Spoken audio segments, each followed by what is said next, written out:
Ridgecrest earthquake, potential landslides after California struck by magnitude 4.0 quake. The U.S. Geological Survey, USGS, has recorded an earthquake at Ridgecrest, California, 13 kilometers southwest of Searles Valley.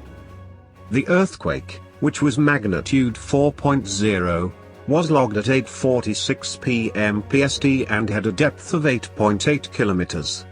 According to the USGS Shake report, the earthquake was felt mildly at the epicenter and approximately 60 kilometers out.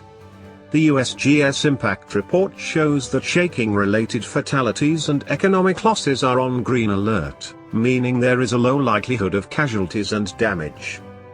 It also reports that the population in the region resides in structures that are resistant to earthquake shaking, though some vulnerable structures do exist.